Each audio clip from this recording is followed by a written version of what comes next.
Muchas gracias a todos por su presencia, su asistencia, gracias a los panelistas, Paul Loren, Felipe Jiménez y el profesor Jorge Fernández Vaca, que estamos muy agradecidos, sabemos de su tiempo, el destino de su tiempo es importante. Tal como estamos programados en el bloque 2, se va a hablar sobre economía y política, de modo que vamos a iniciar primero con la parte económica y luego terminaremos con la parte política. Y tenemos también en el orden los panelistas, ya se les adelantó a los panelistas que su intervención es cada 10 minutos. En la segunda rueda va a ser de 5 la intervención hasta las 9:45. Tenemos 15 minutos de retraso porque el debate es 1 hora. Si se da el debate o bien hay consenso en la mesa. Bien, voy a iniciar este bloque con una reflexión respecto al tema económico que Friedman propuso.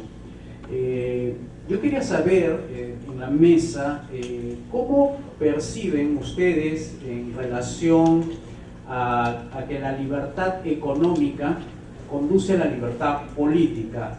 ¿Eso está vigente dentro de sus comentarios, dentro de sus observaciones? Me gustaría comenzar con el profesor Jorge Fernández Vaca.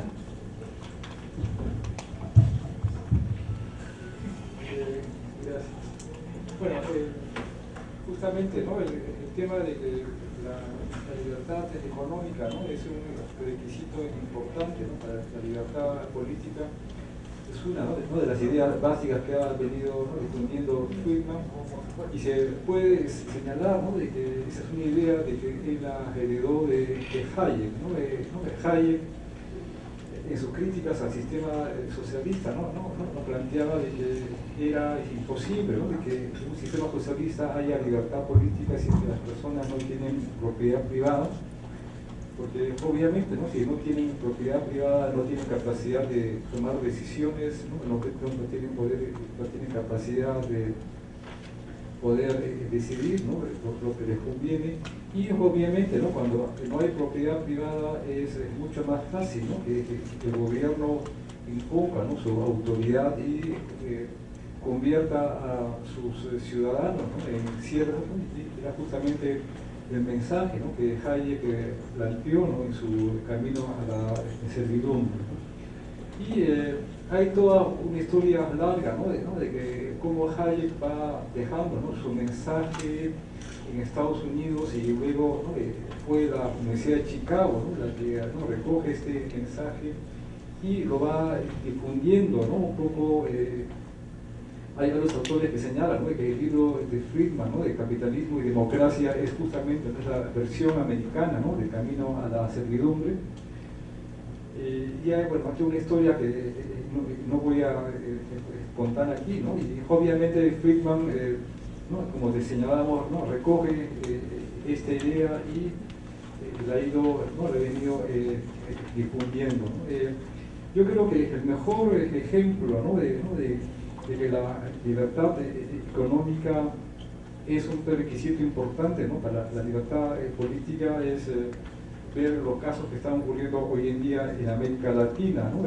Los sistemas más autoritarios, ¿no? que existen hoy en día en esta parte del continente, ¿no? que son los de Venezuela, Bolivia, ¿no? Ecuador quizás en menor medida, y también, ¿no? este peligro, ¿no? se ha visto cada vez más latente en Argentina, ¿no? es como es que el recorte, ¿no? de las libertades económicas justamente, ¿no? se dan en un contexto que permite, ¿no? al gobernante, ¿no? llámese Hugo Chávez, ¿no? llámese la señora Cristina Fernández, ¿no? en Argentina, o Evo Morales en Bolivia, ¿no? adquirir un poder, ¿no? casi, ¿no? de monarca absoluto, ¿no? y convertir a sus ciudadanos, ¿no? en siervos, ¿no? en esclavos, ¿no? y eso en comparación, ¿no? con otros países como, ¿no? el caso de Chile, ¿no? el caso de Colombia, México y Perú, ¿no? que son justamente los países, ¿no? que están conservando, ¿no? el ideal del libre mercado, y son justamente los países, ¿no? que tienen una mayor, ¿no? libertad política y donde la democracia, ¿no? Obviamente está justamente en condición de poder seguir mejorando, ¿no? Obviamente hay, ¿no?, toda una serie, ¿no?, de imperfecciones y, ¿no?, y uno puede comparar, ¿no?, cómo era el Perú hace, ¿no?, 20, 30 o 40 años, ¿no? Justamente en los últimos 50 años, ¿no?, precisamente los periodos, ¿no?, donde hemos tenido una menor democracia o una ausencia de democracia, ¿no?, han sido justamente aquellos gobiernos, ¿no?, donde se ha restringido la libertad económica, ¿no? El caso más flagrante es el gobierno militar, ¿no?, donde obviamente, ¿no?, prácticamente, ¿no?, se eliminó casi toda, ¿no?, las libertades económicas, ¿no?, salvo un grupo de empresarios, ¿no?, que, ¿no?, recibían, ¿no?, los favores, ¿no?, y vivían, ¿no?, gracias a la protección, ¿no?, que le otorgaba el gobierno militar. Y obviamente, ¿no?, nadie puede negar, ¿no?, que el gobierno de Velasco fue el más autoritario que, ¿no?, hemos tenido, ¿no? Y obviamente es bien conocido, ¿no?, de que nadie podía criticar al gobierno porque inmediatamente, ¿no?, desaparecía o era deportado, ¿no? Y ¿no?, una situación intermedia, ¿no?, se dio en el sistema de, ¿no?, el gobierno, en el primer gobierno, ¿no?, de Alan García, donde también, ¿no?, hubo una restricción, ¿no?, de la importante, ¿no?, de las, ¿no?, libertades económicas, ¿no?, con todo su intervencionismo, ¿no?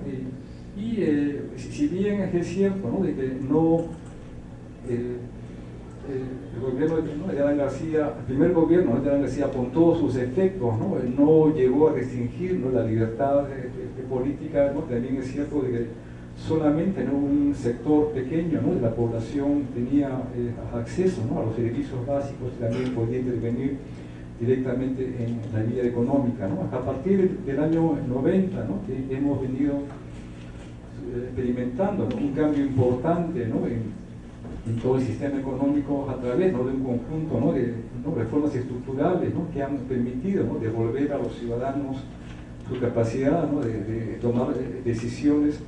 Estamos experimentando, ¿no?, una evolución en la democracia en diferentes aspectos, ¿no? Para todos es indudable de que la capacidad de personas, ¿no?, que tienen poder adquisitivo, ¿no?, para poder vivir dignamente, ¿no?, para poder consumir, ha aumentado tremendamente, ¿no? Yo pongo un caso, un ejemplo que me parece interesante, ¿no? Yo hace algunos años, ¿no?, en la década de las finales del 70 y sobre todo la década del 80, ¿no?, yo estuve enseñando en la Universidad de San Marcos, ¿no? Enseñaba a medio tiempo en las noches, ¿no?, como una especie de hobby. Luego ya, ¿no?, cuando entré a enseñar, ¿no?, al tiempo completo en la Universidad del Pacífico, ya, ¿no?, me era imposible, ¿no?, seguir enseñando en San Marcos simplemente porque ya el tiempo no me daba, y también enseñar agota, ¿no?, y ya cuando uno se va haciendo cada vez mayor, ¿no?, el agotamiento es cada vez más grande, ¿no? Un aspecto interesante, ¿no?, es que he tenido alumnos, ¿no?, en la Universidad del Pacífico que han sido hijos de alumnos que yo tuve en San Marcos, ¿no? Lo cual obviamente es una evidencia, ¿no?, de cómo ha progresado el país, ¿no? Obviamente, ¿no?, los padres venían de familias, ¿no?, que no tenían recursos suficientes, ¿no?, para poder financiar, ¿no?, una educación privada, y obviamente, ¿no?, gracias a las reformas que han habido en los últimos 20 años, ellos han, ¿no?, los dos, ¿no?, han podido tener una mejora económica importante y poder luego, ¿no?, financiar una educación privada a sus hijos, ¿no? Y este ejemplo yo creo que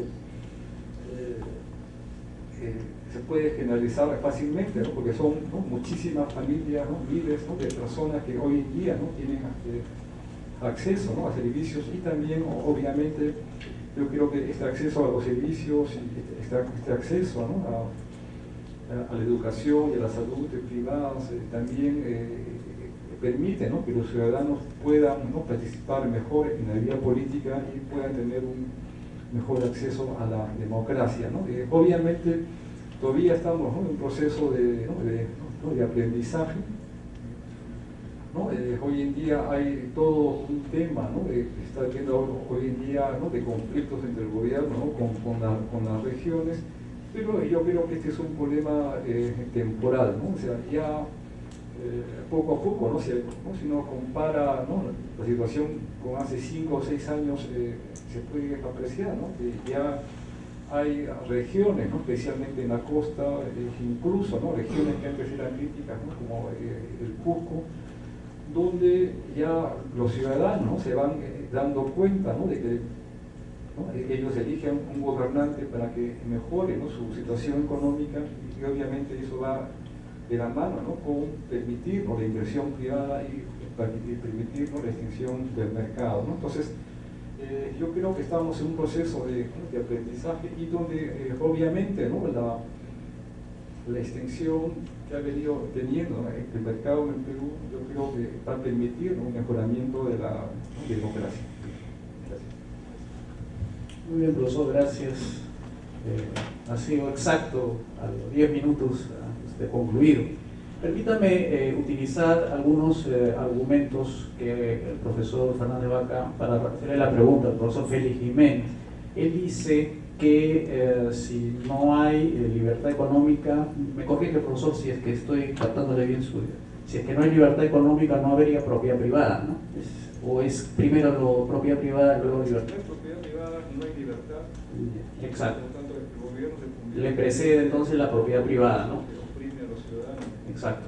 En ese sentido, la reflexión que quisiera que usted por favor nos conteste es: ¿usted cree que la propiedad privada como fundamento de una libertad económica puede darse en un contexto macroeconómico con intervención, por ejemplo, en las variables monetarias?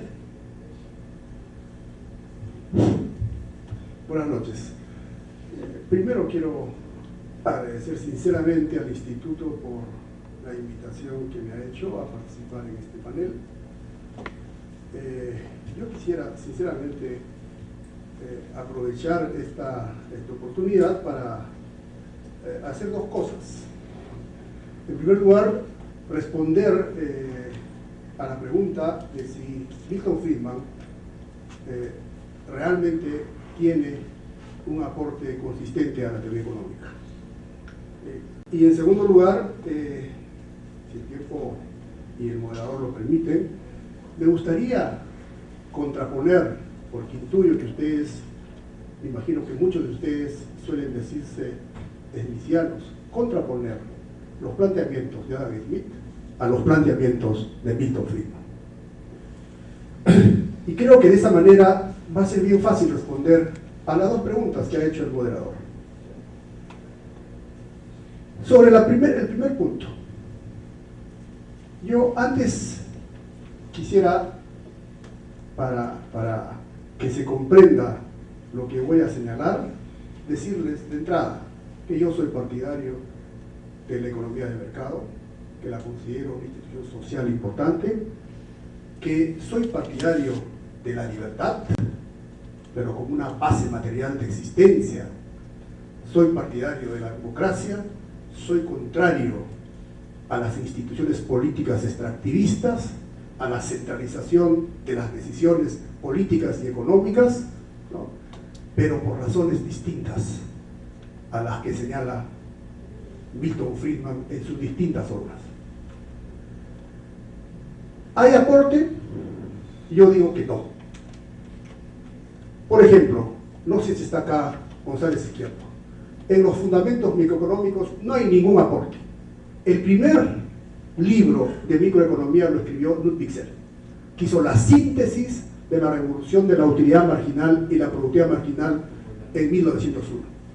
Lo que siguió después y lo que hay en la teoría de los precios es simple y llanamente una divulgación de ese primer tomo de las Lectures on Political Economy de Ludwig Wiesel.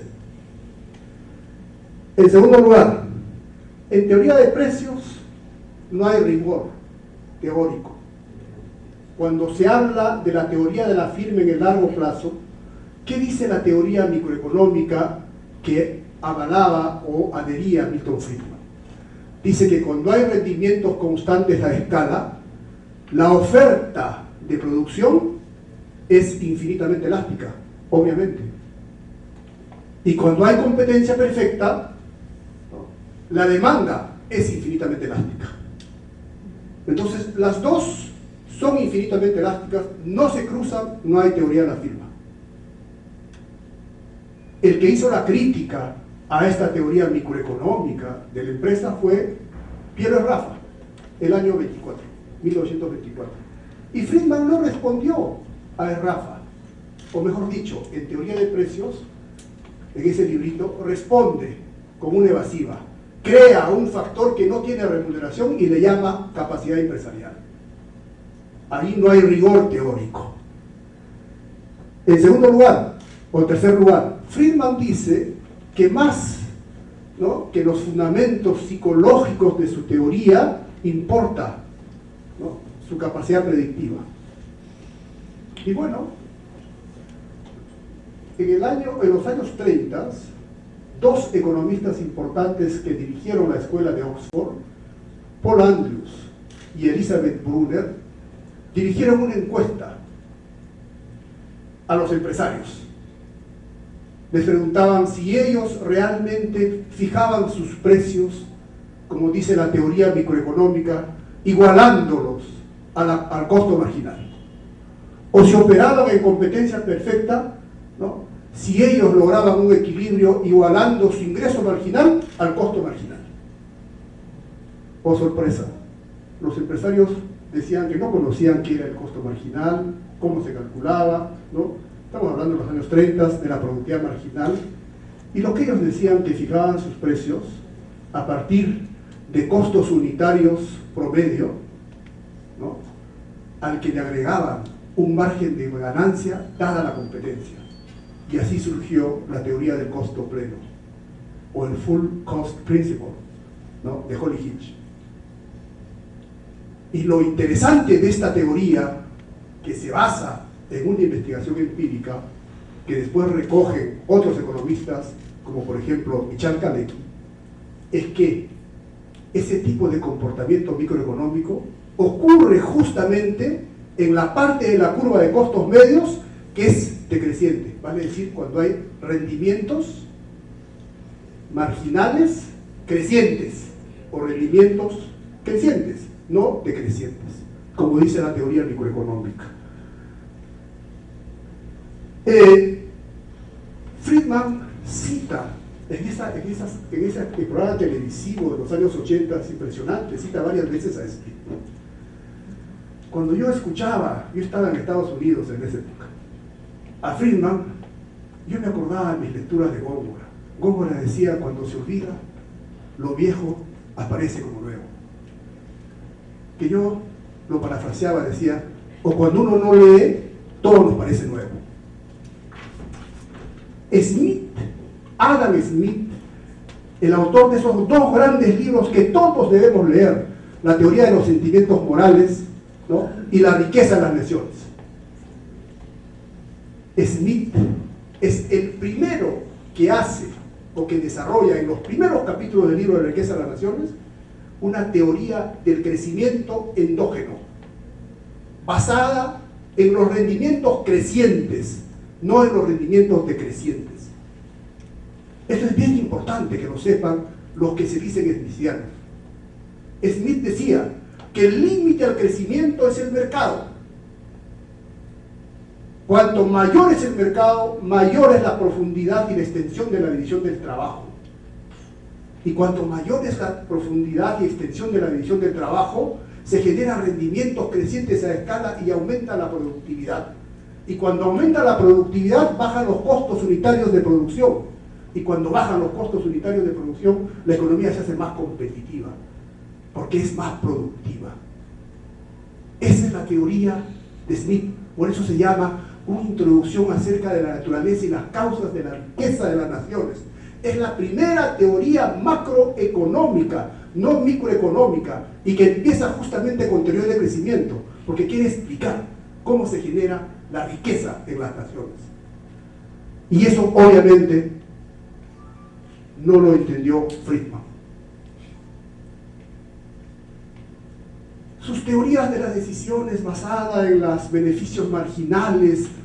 Bueno, yo creo que Keynes dio una teoría de decisiones mucho más comprensiva que la de Friedman. ¿Por qué? Porque claro, la teoría del consumo, los consumidores no gastan todo su ingreso, gastan una parte de su ingreso. La propensión marginal a consumir es menor que 1. Y obviamente toma en cuenta el ciclo de vida, no por casualidad, Ando y Franco Modigliani, que estudió en la universidad donde yo estudié, desarrollaron la teoría del ciclo de vida. O sea, no es una novedad la teoría del ingreso permanente de Friedman. Esta idea de que uno gasta pensando en el futuro, o sea, menos del ingreso que percibe, esa teoría está en Keynes. Además, la introducción de las expectativas y la tasa de interés para explicar las decisiones de inversión de los empresarios privados está en Keynes. Y lo que es más importante, y que Friedman nunca lo entendió, fue la teoría de la preferencia por la liquidez de Keynes, que se basa en las expectativas, en una economía que tiene mercado de capitales, ¿no? Y que justamente permite explicar por qué el dinero no es solo un medio de intercambio, sino es reserva de valor, y por qué se demanda dinero por el motivo de especulación. La relación dinero y precios, obviamente no es de Friedman, está en Hume, que escribió antes de Smith. Yo tengo un ensayo que ahí aparece en internet, busquen con el título El dinero y su relación con los precios. Pero Hume, David Hume, hizo una teoría de la relación cantidad de dinero-precios mucho más rica que la relación que establece Friedman. ¿Por qué? Porque ocurre que cuando escribe Hume, el oro y la plata de la América Latina está llegando a Europa, y vía el incremento de los ingresos que eso provoca, genera demanda. Y eso no se dice. Los friedmanianos deberían mencionar eso. Y lo último, gracias, agradezco mucho tu comprensión, es la cosa de la curva de Phillips. Yo no puedo dejar de decir esto que mencionó González Izquierdo. No voy a repetir lo que él ha dicho, ¿no? Efectivamente, él corrige la curva de Phillips, de William Phillips, que solo relacionaba variaciones, no salarios en valor absoluto, como parece que él lo dijo, sino las variaciones del salario nominal con la tasa de desempleo. Eso fue corregido por Friedman. Efectivamente, Friedman incorpora el precio esperado, es decir, habla de una relación inversa en el corto plazo entre el salario real esperado y la tasa de desempleo. Pero el tema no queda allí, con esto termino. Él explica las expectativas de precios a través de un concepto de expectativas adaptativas. Es decir, él, que creía que los trabajadores son optimizadores, racionales, ¿no?, incorpora un supuesto de error sistemático en su concepto de expectativas adaptativas. ¿Cómo es que un optimizador racional podía cometer errores sistemáticamente? Eso se lo criticaron los de las expectativas racionales. Lucas le dijo, es un eufemismo, dijo, nadie puede manejar un coche mirando el espejo retrovisor. Esa era la alusión a las expectativas adaptativas de Friedman. El coche se maneja mirando hacia adelante. Forward looking expectations. Nunca respondió Friedman. Si hay algún economista acá que me lo diga, ¿cuál fue la respuesta de Friedman a eso? Ninguna. Ahí lo dejo, gracias. Gracias, profesor Jiménez.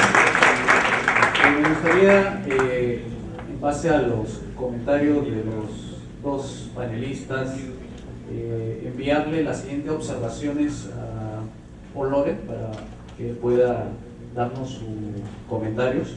Primero, lo que el profesor Fernández Vaca dijo de que no podía existir libertad económica si es que no hay propiedad privada, porque eso podría convertir en esclavos a las personas que están dentro de una sociedad. Y segundo, quisiera atar además con los comentarios que hizo el profesor Jiménez en el tema de la centralización de las decisiones políticas. Por lo que entiendo, él está en contra. Y sin embargo, lo que observo dentro de sus comentarios es que en el caso del tipo de cambio físico, tipo de cambio fijo, es más, digamos, estable, se convertiría en la economía. Bueno, lo he interpretado, ¿no? De repente no he sido muy claro en eso, pero digamos, el tema monetario, que es el tema que estamos observando, hay muchas refutaciones que ha hecho el profesor Jiménez. En ese sentido, desde tu perspectiva como abogado, tomando el tema del derecho, ¿cómo observarías tú, digamos, esas observaciones que han hecho ambos panelistas? Bien, muchas gracias. En primer lugar, agradecer a la invitación y también desearles las mejores noches y ojalá que puedan aprovechar en algo lo que uno pueda decir, si es que puedo complacer esa expectativa. Bien, yo quiero, contestando a tu comentario, ¿no?, que me planteas, referirme a una figura muy antigua que en el siglo XVI, el Renacimiento, se solía dar con relación a los médicos, y creo yo que es totalmente aplicable a las demás profesiones, y ahora aquí esta noche con relación a los economistas y también a los abogados, que es la figura de matasanos, ¿no? Creo que los que son ya algo mayores han escuchado la figura del matasanos, ¿no? Uno va al médico para curarse y al final termina como el hospital Carrión, ¿no?, muerto en el mejor de los casos, o recibe una pierna, sin un brazo, o sale con otra cosa que no tenía, ¿no? ¿Y eso por qué sucedía? Eso sucedía simple y llanamente porque había una predilección por ver el texto y no ver la realidad, no ver el paciente. Y al final, al privilegiar el texto a la realidad, al paciente, al ser vivo, simplemente lo matabas. Pero claro, ¿qué respondía el médico? ¿Qué sabes tú? Si es que el Aristóteles soy yo. Ese es el matasano. Yo creo que cuando hablamos, y aquí tengo que hacer una confesión de parte con relación a Friedman, a mi relación con Friedman. Yo soy estudiante de San Marcos, fui estudiante hace 20 años de San Marcos con unos compañeros que están aquí presentes, y Friedman no fue parte de mi formación liberal. Siempre fui contrario a Friedman, totalmente contrario. Mi formación liberal nace básicamente con Mises y Hayek, la llamada abusivamente globalizada o puesta en un contexto global generalizado de la escuela austríaca, ¿no? Y lo digo porque Hayek y Mises a su vez tienen muchas diferencias entre sí. Es decir, yo no soy friedmaniano, no parto de la posición de Friedman. Considero, trataré de explicarlo un poco, que Friedman tiene una vertiente no precisamente del liberalismo que a mí me simpatiza, que a mí me gusta. Yo creo que lo que él repotencia, y ahí con relación a mi visión del derecho, con relación a la obra de Friedman, repotencia, por ejemplo, la presencia del poder discrecional del político, altamente, y no es casualidad, pienso yo, desde mi parcialidad, no soy experto en economía, pero Friedman tiene libros de divulgación que más se acercan, que son muy aprovechables desde el punto de vista de la historia y las ideas, que es mi campo. Y Friedman, voy a ser muy duro con lo que voy a decir, pero también quiero ponerlo en un contexto.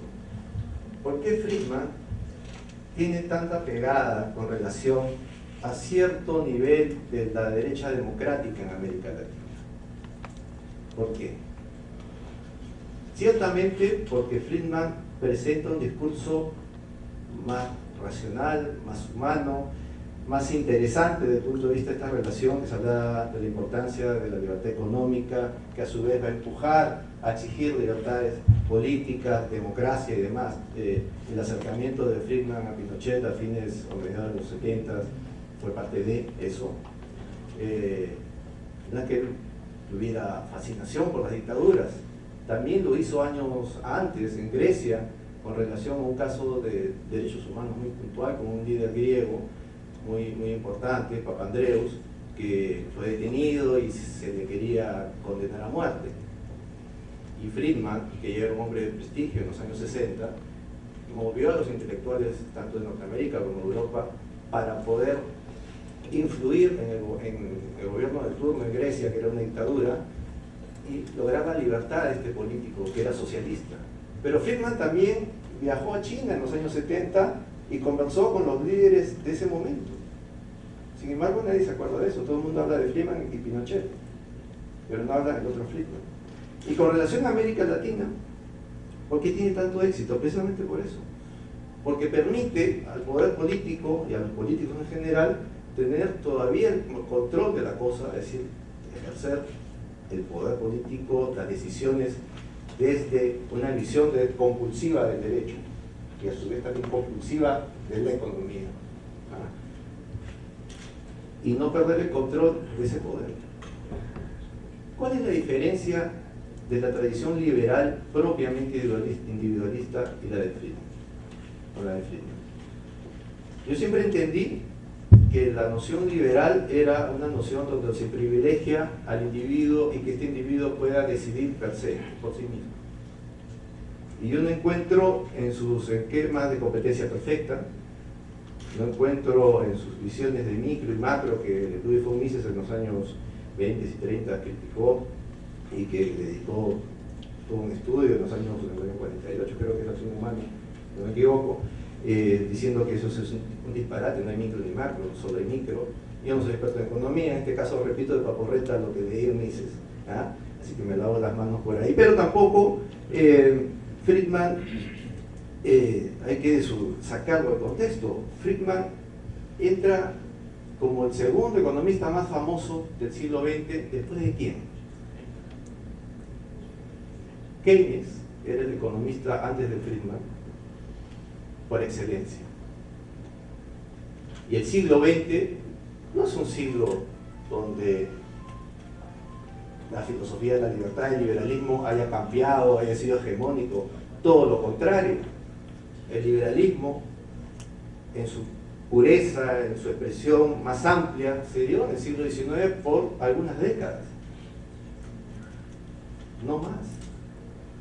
Hobsbawm, que es un autor marxista, un historiador muy respetado, todavía vivo, creo que tiene también ya 100 años de vida, él señala que el capitalismo del siglo XIX generó algo muy importante, que es movilidad social, y cambió el panorama del mundo. Y reconoce él como autor de izquierdas, ¿no?, este aporte del proceso de producción capitalista, ¿no?, que transformó países, sociedades, y permitió que los hombres y mujeres de esos mundos, no solo de Europa, sino de Asia, de África, de América Hispana, ¿no?, y obviamente Norteamérica, puedan tener niveles de vida que sus padres, ya ni siquiera hablo de sus abuelos, ni sus padres soñaban.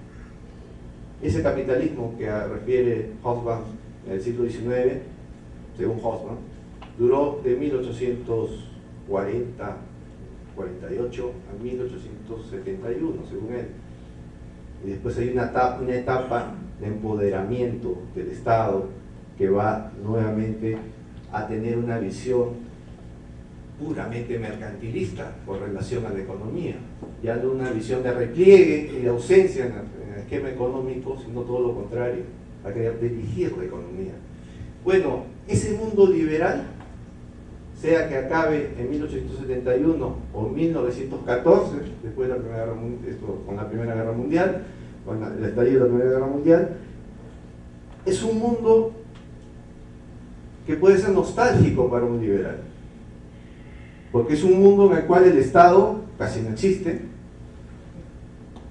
donde el Estado, tanto que no existe, que su capacidad, por ejemplo, de emitir moneda es pequeña, no controla la emisión de dinerario, ¿no? Se rige ese mundo por el patrón oro, hay un esquema totalmente globalizado con relación al manejo de la economía, a partir de lo que es el sistema monetario, ¿no? El patrón oro es básicamente un sistema internacional de intercambio, no está ceñido a patrones jurisdiccionales ni nacionales ni nada parecido.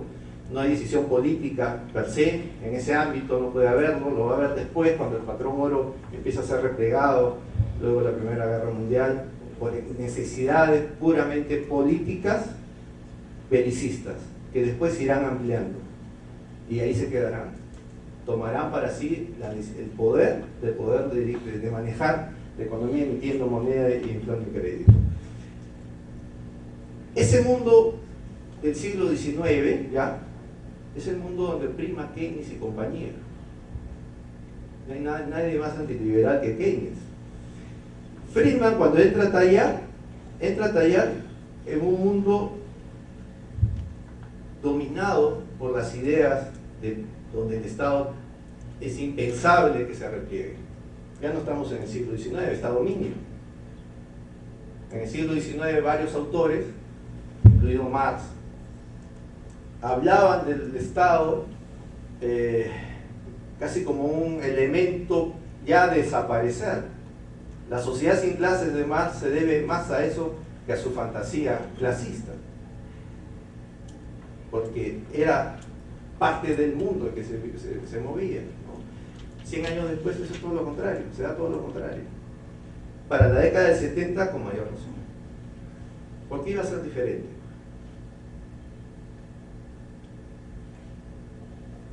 Tenemos a este hombre, Milton Friedman, que le ofrece, creo yo, a mi modesto entender, a los políticos en general, una visión, o mejor dicho, le ofrece al político en general la posibilidad de convertirse en actores del cambio de su sociedad. ¿Qué diferencia al liberalismo del siglo XIX, donde los actores del cambio de la sociedad eran los individuos per se, sin poder, sin Estado sobre sus cabezas? No, aquí la figura es distinta. Es algo así como Hernando de Soto en el otro sendero, ¿no? Los actores del cambio son los informales. Años después, en el Ministerio de Capital, los actores del cambio ya no son los informales, es el Estado. Exactamente lo mismo. Y eso es lo que ofrece Milton Friedman. O sea, desde mi punto de vista, hay una posibilidad bastante cierta de plantear una especie de demagogia liberal desde la postura de Milton Friedman. Yo no voy a ser tan cruel, puede decir un político. ¿Cómo se le ocurre a alguien exacerbando los ánimos y pensando que la sociedad puede vivir sin Estado? ¿Cómo se le ocurre a un liberal atolondrado decir que el Estado no tiene por qué dar educación, no tiene por qué dar beca 18, no tiene por qué dar tanta ocurrencia que se le da a un político? ¿Por qué son tan insensibles? ¿No? Un político demagogo liberal tiene a Friedman como un buen consejero. Es decir, para mí Friedman, desde ese punto de vista, no encaja para nada en el discurso propiamente liberal. Ahora, de que Friedman, en un ambiente como el nuestro, América Latina, haya podido influir grandemente, yo creo que sí, ese es el gran mérito de Friedman. ¿Cómo lo hizo? Hablando en fácil.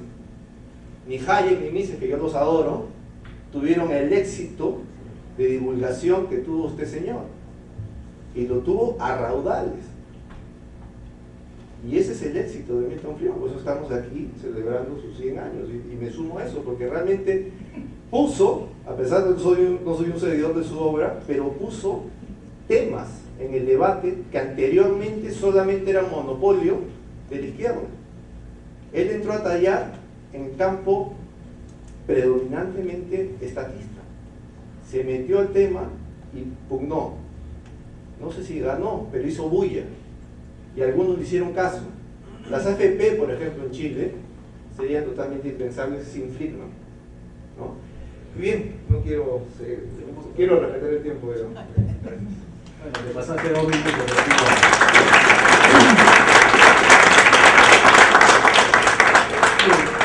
Bien, ahora tenemos otro bloque ya de 5, para que lo anoten los panelistas, para ver si nos alcanza otra ronda más, o sea, esta sería la penúltima. Bien, quisiera al profesor Fernández Baca, si bien Friedman fue un economista influyente en el siglo XX, en cierta manera las ideas de Friedman se asocian mucho con el tema de la libertad, ¿no? Pero por lo que estamos escuchando y por los escritos también, hay, por ejemplo, autores austríacos que lo critican fuertemente a Friedman en el campo monetario, ¿no? Porque él es partidario más de un banco central, porque dice no hay otra alternativa, digamos, mejor que esa, del dinero fiduciario. Sin embargo, Friedman y también muchos otros economistas, incluso neo-austriacos, sostienen de que el tema del sistema monetario no está todavía, digamos, terminado, no es una discusión terminada, todavía se ve como que hay una reforma monetaria encima de nosotros por todos estos temas que se están discutiendo ahora de las insalvables, digamos, quiebras de algunos estados de bienestar. Y la pregunta para el profesor Fernández: ¿cómo visualiza usted desde las ideas de Friedman, si es que tiene o no tiene razón Friedman en mantener ese modelo de sistema monetario dominado por la banca central? ¿Conduce o no conduce a una libertad económica? Me gustaría saber sus comentarios por ese lado. Y si tiene otros, bienvenido. Sí, bueno, lo que ocurre con Friedman es que él recoge, ¿no?, la preocupación de muchos economistas, ¿no?, respecto a los ciclos económicos, que es una preocupación, ¿no?, bastante antigua, ¿no?, que, ¿no?, ya lo podemos ver, bueno, aparte, ¿no?, de los autores que en este momento olvido, o sea, ¿no?, por ejemplo, tanto Jevons como Walras, Marshall, ¿no?, tuvieron esta preocupación, ¿no?, de cómo evitar, ¿no?, que las economías pasen, ¿no?, por ciclos de crisis, de recesión y auge, donde estas preocupaciones, ¿no?, generan inestabilidad. Y creo que el economista que plantea, ¿no?, más claramente la respuesta a nuestros problemas fue, ¿no?, un economista que citó el profesor Jiménez, ¿no?, que es el profesor Wixer, ¿no?, yo digo Wixer o Wixer, ¿no?, con quien creo que compartimos la admiración, ¿no?, porque, ¿no?, Wixer justamente planteó, ¿no?, de que el gobierno o los gobiernos, ¿no?, a través del control, ¿no?, de la política monetaria podían lograr estabilizar la economía, ¿no? Wixer planteó una idea revolucionaria, ¿no?, de que esta estabilización se podía lograr a través de las tasas de interés, ¿no?, un tema que fue olvidado y que incluso, ¿no?, Keynes originalmente lo rescata, ¿no?, en su Tratado del Dinero, ¿no?, Keynes en el año 30, ¿no?, que todavía cree, ¿no?, al igual que Wixer, que manejando, ¿no?, las tasas de interés, ¿no?, de manera anticíclica, ¿no?, podía lograrse estabilizar la economía, ¿no? Y después ya Keynes parece, ¿no?, con esta preocupación, ¿no?, porque yo creo que fue la sensación de agobio, ¿no?, que sintió Keynes frente a la gran recesión, que hizo perder la confianza, ¿no?, hacia la política monetaria, y planteó, ¿no?, que la política monetaria debía ser complementada con la política fiscal. Entonces, en realidad, Friedman es, yo creo, heredero, ¿no?, de toda esta tradición, ¿no?, de cómo evitar, ¿no?, que las economías sufran estas alzas y caídas, ¿no?, bruscas, que causan daño a todo el mundo, y que la respuesta está en la política monetaria. Y ahí es donde justamente Friedman discrepa con Hayek, ¿no? Hayek, con la escuela austriaca, ellos creían, ¿no?, más bien que el gobierno no debía intervenir, ¿no?, desde que las economías se estabilizan solas. Y obviamente, ¿no?, Friedman tenía una fuerte confianza, ¿no?, en el mercado, pero Friedman creía, ¿no?, de que el mercado, si bien tenía una fuerte capacidad, ¿no?, de autorregulación, no era suficientemente fuerte como para poder hacerlo, y es ahí justamente donde debía intervenir el gobierno, ¿no? Entonces, ahora,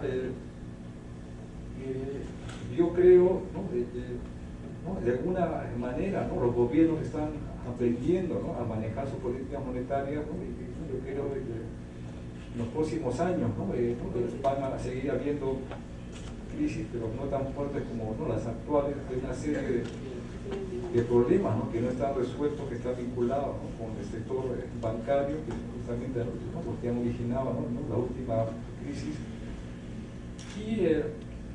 Pero al menos a mí me resulta difícil creer, ¿no?, a pesar, ¿no?, de toda la admiración que siento por Hayek, ¿no?, yo creo que en el campo, ¿no?, de las ideas políticas, ideas económicas en general, ¿no?, Hayek es el, ¿no?, economista, ¿no?, más grande, ¿no?, de todos los tiempos, pero que, ¿no?, en este campo, ¿no?, tengo mi reticencia, ¿no?, yo veo muy difícil, ¿no?, ante una crisis económica, ¿no?, como de los años 30 o la crisis que ha habido, ¿no?, en el año 2008, que la economía se estabilice sola, ¿no? O sea, creo que, o al menos, ¿no?, la evidencia parece señalar o apuntar, ¿no?, hacia que se necesita algún tipo de mecanismo de estabilización que Friedman creía que debía ser un mecanismo monetario.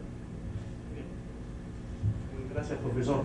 Le vamos a pasar el turno. El profesor Jiménez quiere retomar la pregunta mía, esta que acabo de hablar del tema monetario, para que lo desarrolle. Sí, brevemente. Efectivamente, no voy a repetir lo que ha dicho el profesor Fernández Vaca sobre el MICEL, ¿no? Yo hice mi tesis de maestría sobre el MICEL, pero solo quiero mencionar un punto. En relación a la propuesta de Friedman de la fijación de una regla fija de política monetaria. Esa regla que propuso Friedman, a la que aludió González Izquierdo, lo hizo a partir de una mala interpretación de la Gran Depresión de los 30. Friedman le echó la culpa al Banco Central norteamericano de la depresión. Friedman dijo que la Reserva Federal no había aumentado la cantidad de dinero y por eso había provocado la Gran Depresión.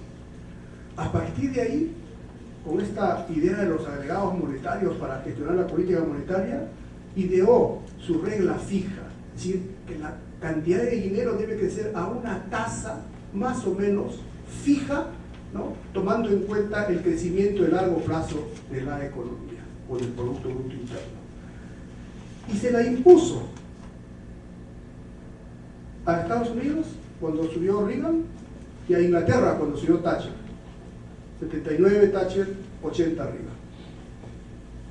Y esa política fracasó estrepitosamente en pocos años.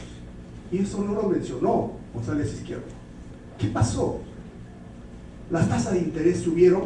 Nosotros, como país periférico, sabemos, en el 82 empezó una crisis de la deuda externa.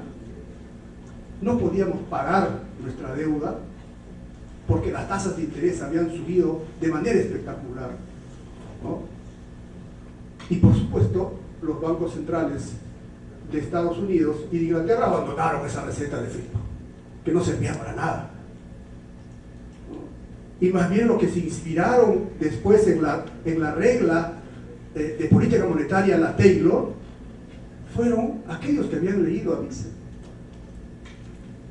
Es fundamental, ¿no?, la gestión de la política monetaria a partir de la tasa de interés como instrumento, pero no voy a abundar sobre eso.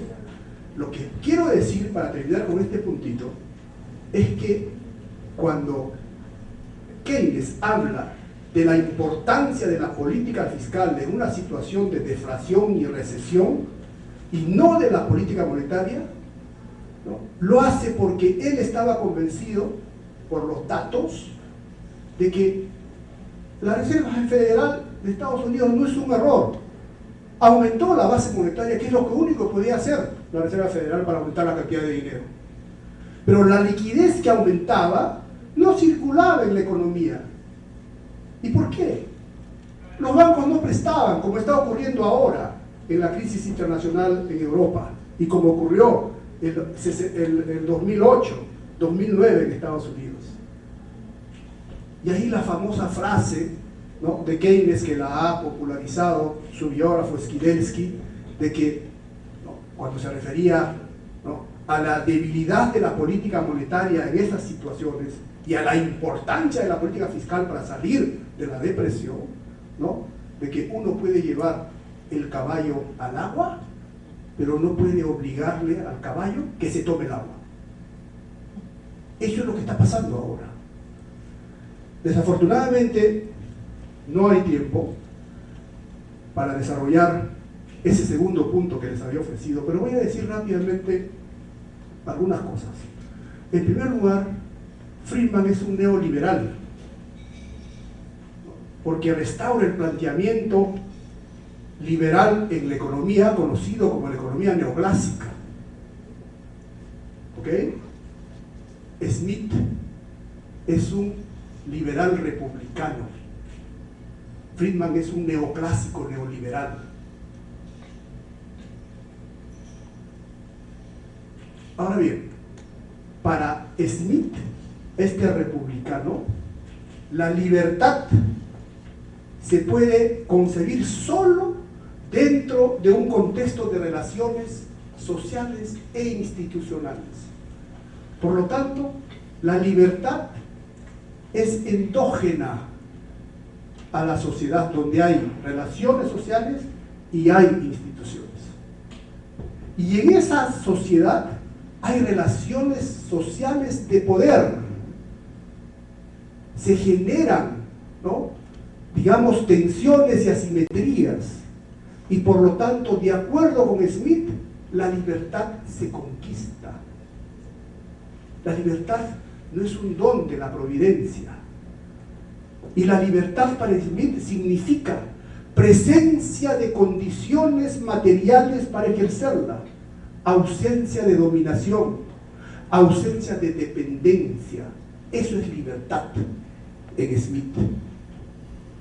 Y cuando nos habla de la mano invisible del mercado, que ya lo menciona desde la teoría de los sentimientos morales, él concibe una sociedad civil como una comunidad de individuos libres e iguales, iguales en el sentido que son igualmente libres, porque tienen una base material de existencia que les permite vivir libremente, sin dependencia, sin dominación.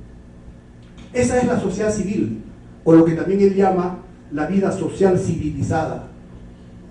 Y como esa vida social hay que civilizarla, es decir, hay que eliminar las restricciones de poder y sobre todo del poder de un Estado que puede ser muy dañino a la sociedad,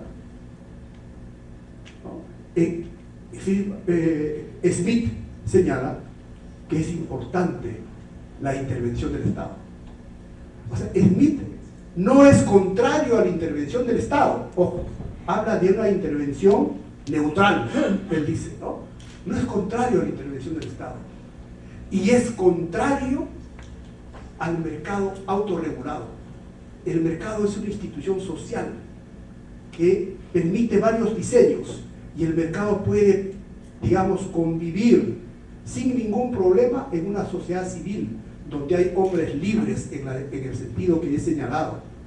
Y el Estado lo que debe hacer es justamente regular esa economía de mercado para evitar que hayan grupos de poder, que hayan, digamos, poderes que limiten la libertad del individuo, que generen dominación.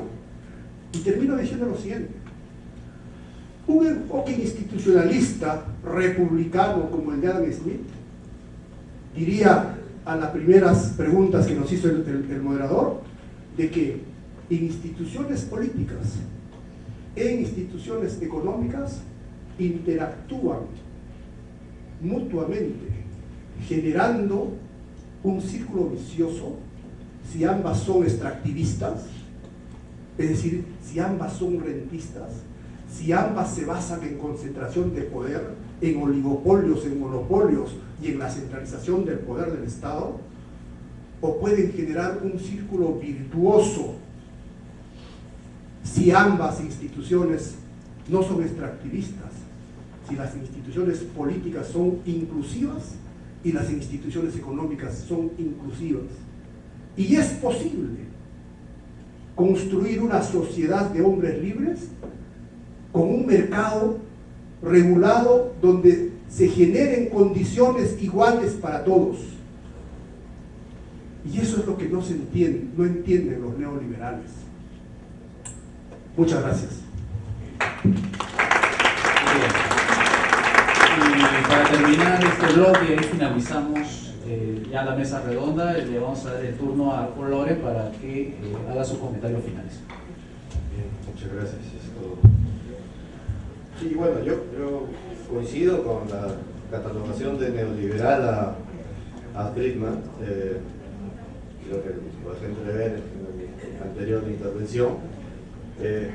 Encaja perfectamente, es decir, se apuesta más que desde el Estado se pueda regular la economía y hacer felices a la gente con políticas públicas de mercado, ¿no?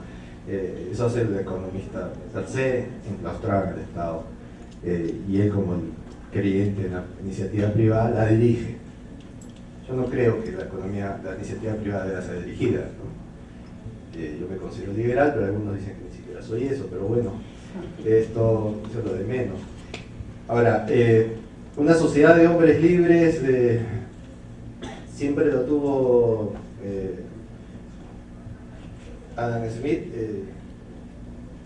sí, también con una visión de poder regular. Yo recuerdo Hayek en Constitución de la Libertad, creo que es el título en castellano, ¿no? Esto es un libro del año 60, tiene una parte, porque a Hayek lo acusa mucho de ser ultraliberal, de ser anarquista, libertario, y todo eso es mentira. O sea, Hayek cree en el Estado, cree tanto que una parte de la Constitución de la Libertad habla de la importancia de los derechos sociales y plantea alternativas de cómo establecer regulaciones en el campo laboral. Eso lo podría afirmar Hayek de la mano de cualquier dirigente de la CGTP, o sea, y yo estoy en contra de esa visión de Hayek. O sea, en ese sentido yo no soy hayekiano. Porque yo más creo en aquello que los antiguos señalaban, y digo antiguos que hizo Hugo Brossio, por ejemplo, la noción de derecho natural, que parte de una visión puramente individualista, jus privatista, patrimonialista del derecho y la libertad. Locke también lo va a recrear y va a armar toda una teoría del derecho al respecto, del poder político, y que todo eso es anterior a Adam Smith, muy anterior a Adam Smith.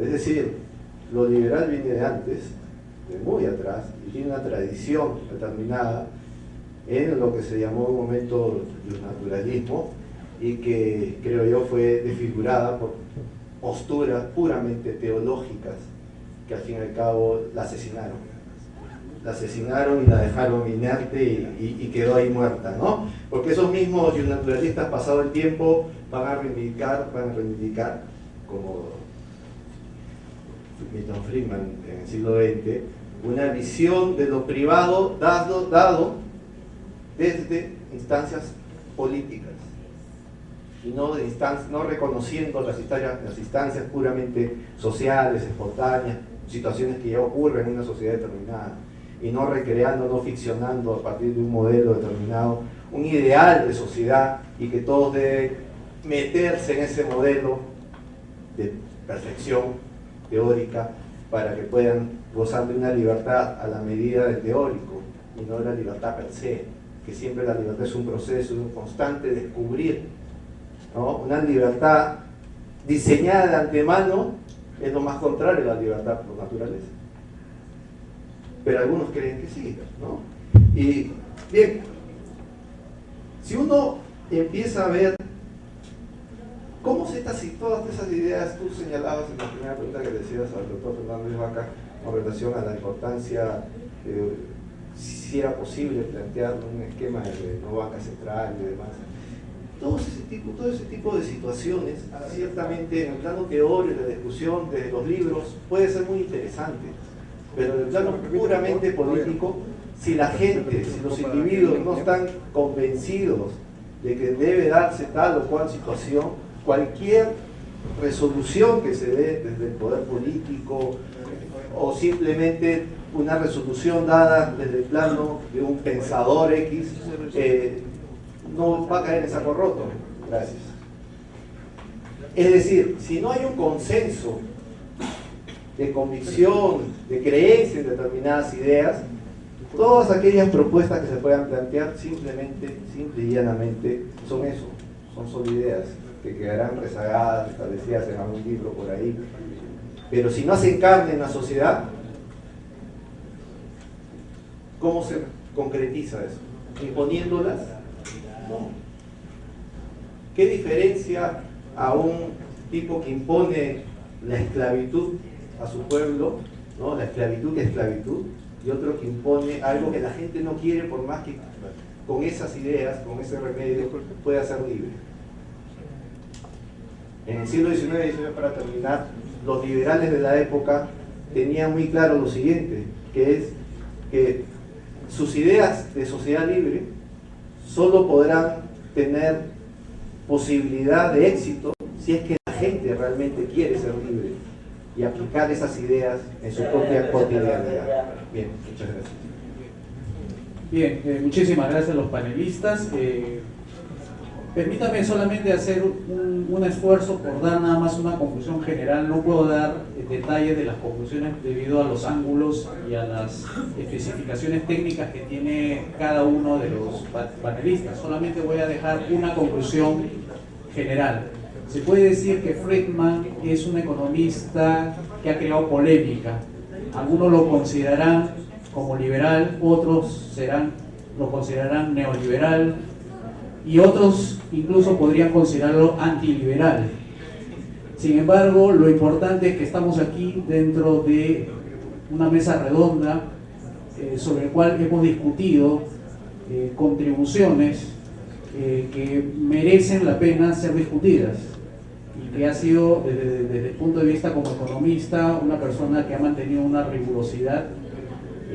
No ha sido solamente propagandista, sino también ha sido economista, teórico, y además ha tenido la fortuna de haber dedicado su vida última a la difusión de un valor tan importante como el de la libertad. De modo que esa sería la contribución de esta mesa redonda de Milton Friedman para esta noche. Pero antes de hacer el brindis y antes de darle el diploma a los participantes, tenía algo que decir el profesor Félix Jiménez. Sí, solamente medio minuto. Yo quiero, en gratitud al espíritu plural de este Instituto de Libre Empresa, me han dicho que tiene una biblioteca, regalarle al Instituto mi reciente libro, Crecimiento Económico, Enfoques y Modelos, que está inspirado, les digo con sinceridad, en Smith, en Alvin Yu, en Paul Andrews, en Keynes, en los teóricos del crecimiento endógeno, sobre todo en aquellos que han recusado el uso de las funciones de producción neoclásica, y en los nuevos teóricos que están desarrollando distintos tipos de modelos donde el crecimiento ya no es solo impulsado por factores de oferta, sino por factores de demanda, es decir, autores de inspiración keynesiana. Y por último, yo les quisiera decir lo siguiente. Yo creo que vale la pena leer a Smith. No hay otro economista que nos haya dicho cómo se crean mercados. Y como hemos estado hablando de la aplicación de las ideas de Friedman a Perú, en Perú faltan desarrollar mercados, sobre todo mercados internos. Y no vamos a encontrar la respuesta en Friedman, en Keynes, vamos a encontrar la respuesta en Smith. Muchas gracias. Gracias, profesor. Bien, ya para hacer de una vez el agradecimiento que tiene el Instituto de Libre Empresa, voy a otorgar el presente diploma. El Instituto de Libre Empresa otorga el presente diploma de agradecimiento al doctor Jorge Fernández Vaca por su participación como panelista en la mesa redonda Tiene Vigencia, la ciudad de Milton Friedman en el Perú, realizado en Business Tower Hotel el 31 de junio en la ciudad de Lima. Firma José Luis Tapia Rocha y Miriam Jorge.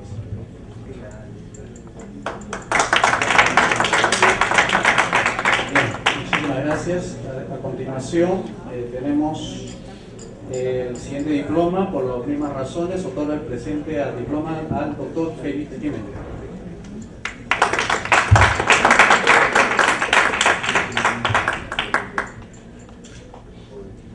Bien, y por último, tenemos el presente diploma de agradecimiento, se lo otorga al señor Paul Lorenz Solís por su participación como panelista en esta mesa redonda.